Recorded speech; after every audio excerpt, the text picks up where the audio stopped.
বছরে দেশটা চালিয়েছে, এরপরে এখন যারা আছে মনে করেন আল্লাহ তাদেরকে হাতে ধরেই দিয়েছে, এমনি এমনি খেলা করার জন্য দেয়নি, আল্লাহ দিয়েছেন সুম্মা জাআলনাকুম খলাইফা ফিল আরদি মিন বাদিহিম। এদের পরে এই দায়িত্বটা আল্লাহ আপনাদের দিয়েছেন লিনানজুরা কাইফা তা'মালুন, আল্লাহ দেখতে চায় যে তোমরা কেমন কাজ করো। 50 বছরে কেউ তো আল্লাহর আইনগুলো একটাও প্রতিষ্ঠা করলো না। এখন যারা আছে 20 বছর মনে করেন একাধারে থাকবে, অন্তত লিনানজুরা কাইফা তা'মালুন, এরা কি কাজ করে আল্লাহর আয়াত নিয়ে, আল্লাহর কোরআন নিয়ে, আল্লাহর বিধান নিয়ে খেলাফতের দায়িত্বটা খলিফা হিসাবে কেমন করে পালন করে, এটা আল্লাহ দেখতে চান। আর ক্ষমতার মালিক আল্লাহ বলার পরে আল্লাহ ছেড়ে দেননি। আল্লাহ পরের শব্দে দেখেন, তুযিল্লু মান তাশা ওয়া তুইজ্জু মান তাশা বিয়াদিকাল খায়র ইন্নাকা আলা কুল্লি শাইইন কাদির। আল্লাহ কাউকে ক্ষমতায় বসিয়ে সম্মান বৃদ্ধি করে দেন, কাউকে ক্ষমতার চেয়ার থেকে নামিয়ে তাকে বেইজ্জতি করেন। এই আয়াতের ভেতরে কিন্তু তাফসীর আমি এটা পাইনি যে ক্ষমতা দিলেই তাকে সম্মান দেওয়া হয় না, অনেককে আল্লাহ ক্ষমতায় বসিয়েও জুতা পিটা খাওয়িয়েছে। কথা বলে না কেন? এর আগে যে বাবা ছিল নমরুদ, ওর দুটো পেটা খাওয়াইনি, সুতরাং ক্ষমতা পেয়ে লাভ দেওয়া যাবে না। অনেককে আল্লাহ ক্ষমতায় বসিয়েও বেইজ্জতি করেছে, কারণ ক্ষমতার চেয়ার আর ফাঁসির চেয়ার পাশাপাশি। এজন্য এখানে থেকে আমাদের উল্টাপাল্টা লাভ দেওয়া যাবে না। খলিফার দায়িত্ব কেমন করে পালন করা লাগে, এক একটা কথার ভেতরে আমার মনে হয় লক্ষ লক্ষ কথা লুকিয়ে আছে। যত গবেষণা করবেন, যত টান দেবেন, নতুন তথ্য পাবেন আপনি। হযরতে ওমর আমাদের পূর্বপুরুষ, তিনিও খলিফা ছিলেন নাকি ছিলেন? বলেন বলেন। খলিফার দায়িত্ব ন্যায় বিচার করা। কেমন ন্যায় বিচার করেছিলেন? তার সন্তান আবু শামার বিরুদ্ধে একটা মামলা হয়েছে তার দরবারে। হযরতে ওমর বাড়িতে আসার পরে দেখলেন আবু শামা খাবার খাচ্ছে। ডাক দিয়ে বলে, আবু শামা জলদি খেয়ে নাও, তোমার একটা বিচার আছে। যেই বলেছে ওর খাবার গেছে বন্ধ হয়ে। ডাক দিয়ে বলছে, আব্বা আপনি বিচার করেন, আমার আর খাওয়া লাগবে না। বাবাও যেমন সন্তানও বানিয়েছিল এরকম, আর আমরা বাবাও যেমন সন্তান এরকম 2 নাম্বার। কথা বলা লাগবে। এমন সন্তান দুনিয়ায় রেখে যাচ্ছে, নিজে লাল পানি খেত, আরে বাবা খায়। স্ত্রী জিজ্ঞাসা করছে, খলিফাতুল মুসলিমিন কি হয়েছে?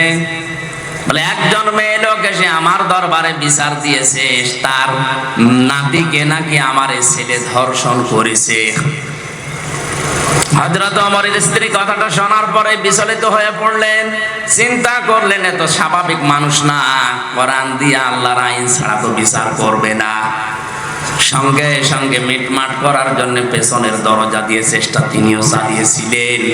বলছিলেন, টাকা পয়সা দিয়ে অন্তত মেয়েটাকে ম্যানেজ করা যায় কিনা দেখেন, আমার যা আছে আমি সব দিয়ে দেব। ওমরের চেহারা লাল হয়ে গেল। তিনি বললেন, স্ত্রী তুমি কি আল্লাহর বিধান থেকে আমাকে সরাতে চাও? ছেলেকে ডাক দিয়ে বললেন, তোমার বিরুদ্ধে যে অভিযোগটা এটা কি সত্য? বলে, হ্যাঁ। বন্ধুদের পাল্লায় পড়ে না বিষ খেয়েছিলাম, মাতাল হয়েছিলাম, দিক দাঁড়া ঠিক রাখতে পারি নাই, মস্তিষ্ক বিকৃত হয়ে গিয়েছিল, এই জন্য আমি আবেগে পড়ে কাজটা করে ফেলেছি, দয়া করে আপনি আমারে মাফ করে দেন। হযরত ওমর সন্তানের দিকে তাকিয়ে বলে, বাবা তুমি আমার কাছে না, মাফ চাইলে আল্লাহর কাছে চাও। বিচার যেটা আছে আমি কোরআন দিয়ে করবই, কিয়ামতে আমি তোমারে বাঁচাতে চাই। প্রধান বিচারপতিকে ডাক দিয়ে, কাজীকে ডাক দিয়ে বললেন, বিচার শুরু করো। জল্লাদ আরম্ভ করেছে চাবুক মারা। 100টা চাবুক মারা লাগবে। সূরা নূরের ভেতরে আল্লাহ রাব্বুল আলামিন আয-যানিয়াতু ওয়াজ-যানি ফাজলিদু কুল্লা ওয়াহিদিম মিনহুমা মিয়াতা জালদা। জিনার যে বিচার ব্যবস্থা আছে এই আয়াত পড়ার পরে শুরু হয়ে গেল 80টা বেত মারা হয়ে গেছে, তাও চামড়ার চাবুক দিয়ে। সন্তান বেহুশ হয়ে গেছে। স্ত্রী এসে পা জড়িয়ে বলে, স্বামী আজকের মতো এর মাফ করে দেন, আগামীতে আবার কালকে বাকিটা মারবেন। হযরত ওমর বলে, স্ত্রী কোরআনের আয়াতের ভেতরে ওয়া নেই, কি নেই? মিয়াতা ওয়াজালদা নেই। আল্লাহ যেহেতু বিরতি দেয়নি, আমি কি করে বিরতি দেই? আমার মায়া কি আল্লাহর চাইতে বেশি? বাধা দিও না, মারতে থাকো। 80টা মারার পরে মুখ দিয়ে রক্ত ওঠার পরে প্রায় মরার উপক্রম হয়ে গেছে, কিন্তু বাকিটা তো মারা লাগবে। মারা গেছে। মারা যাওয়ার পরে নিজের সন্তানকে ধোয়ালেন, কবরের ভেতরে রাখার পর মাটি দিয়ে বললেন, আব্দুল্লাহ বিদায় করে দিলাম, দুঃখ পেও না। আল্লাহ যদি দুনিয়ায় কোন পাপের শাস্তি কোরআন দিয়ে হয়ে যায়, ওই পাপের জন্য কিয়ামতে আল্লাহ ডবল করে আর বিচার করে না। তোমারে আমি শাস্তি দিয়ে বিদায় করে দিলাম। বিচারককে বললেন, এবার আপনি চাবুক আমার হাতে দেন। চাবুকটা হাতে নিয়ে কবরের পাশে দাঁড়িয়ে বললেন, আল্লাহ মিয়াতা জালদা দিয়েছে, 100টা মারার জন্য আল্লাহর নির্দেশ ছিল, 80টা মারার পরে তো মারা গেছে, বাকি 20টা কে খাবে? কবরের পরে তিনি জোরে জোরে চাবুক মারা আরম্ভ করলেন। একটা দুইটা করে 20টা মেরে তিনি 100টা পরিপূর্ণ করলেন। কবরের মাটিগুলো দুই দিক থেকে ছড়িয়ে যাচ্ছিল। চোখের পানি ফেলে দিয়ে বললেন, রব্বুল আলামিন, আমারও মায়া লাগছিল, আমি বাবা হিসাবে তোমার আইনের দিকে তাকিয়ে আমি আর মায়াটা করি নাই। দুনিয়ায় এই আয়াত দিয়ে বিচার করে দিলাম, অন্তত সূরা নূরের এই 2 নাম্বার আয়াত যেন কিয়ামতে আমি ওমরের বিরুদ্ধে না যাই।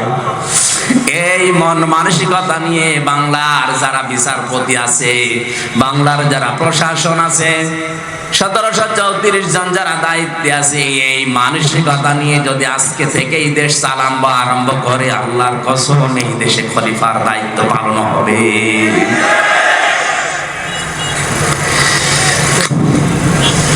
হযরত ওমর বাড়িতে গেলেন, সন্তান যেই ঘরে থাকে ওই ঘরে প্রবেশ করলেন। ছেলে যেই ঘরে আছে ওই ঘরের মালিশটা এবার বুকের ভেতরে নিয়ে তিনি এবার হাওমাও করে কাঁদছে। স্ত্রী ডাক দিয়ে বলে, খলিফা এত করে নিষেধ করলাম, আপনি মানলেন না, এখন ছেলের বালিশ নিয়ে কান্নাকাটি করেন, আপনি কি বাবা? হযরত ওমর বলে, স্ত্রী মানুষ আমিও বাবা, আমারও মায়া আছে, কিন্তু আল্লাহর আইনের চাইতে বেশি না। বাংলার দায়িত্বশীল মানুষদেরকে, বিচারপতিদেরকে বলছি, আপনার সামান্য উদাসীনতার কারণে, আপনার মন মতো বিচার করার কারণে আজ হাজারো মানুষ বাংলার বিভিন্ন জেলে বছরের পরে বছর অন্ধকারে পচতেছে। আপনার ছেলে যখন এই গেড়া কলে পড়বে তখন আপনি টের পাবেন। এমনকি আমারও ম্যাজিস্ট্রেট যেটা 164 নিয়েছিল, মিথ্যাও নিজেও জানে। কিছুদিন পরে দেখি ওই ম্যাজিস্ট্রেট জেলখানার ভেতরে, কি গো আমার দেখে মুখ লুকাচ্ছে, আমি তো চিনে ফেলেছি। বললাম, কি স্যার আপনি না? কি আমার কিছু করার নেই, আমার যা বলেছে আমি তাই করেছি। এখানে আল্লাহ কি দিয়েছিলেন? ওয়ালা তাত্তাবিউল হাওয়া, মন মতো কাজ করা যাবে না। ফায়ুদিল্লাকা আন সাবিলিল্লাহ, কেউ যদি বিচার করতে গিয়ে মন মতো করে তাহলে তাকে গোমরাহ করে দেবে আমির হামজা। কে বলেন বলেন, আল্লাহ আপনাকে পথ হারিয়ে দিয়েছে। কে মামলা আপনার? বলছে আমার বউ আমার যৌতুক মামলা দিয়েছে।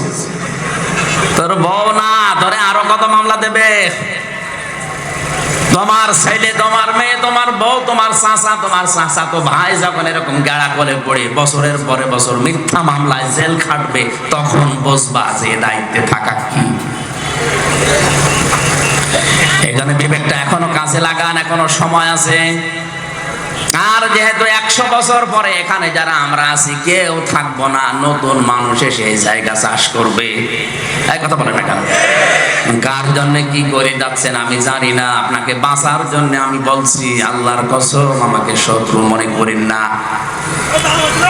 অভিভাবক হিসাবে মেনে নিয়ে এই কথাগুলো নিজের জন্য বলছি, আপনার জন্য বলছি। এইটা মেনে নিয়ে বাস্তবতায় কাজ করেন, আপনিও বেঁচে যাবেন, আমিও বাঁচতে পারবো।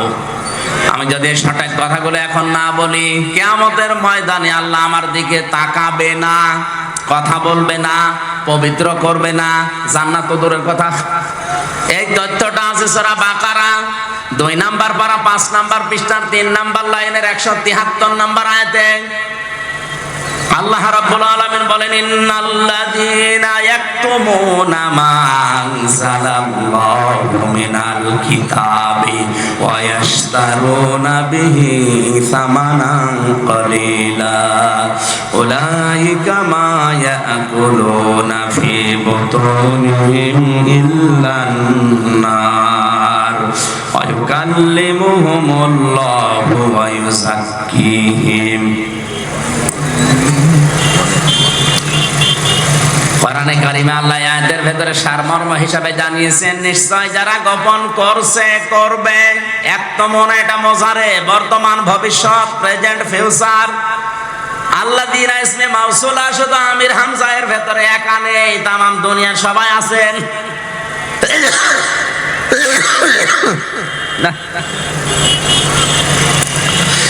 শরীর আসলে সাপোর্ট করছে না, জোর করে তো মেশিন চালে না, এত জোর করে চালাতে গেলে হয়।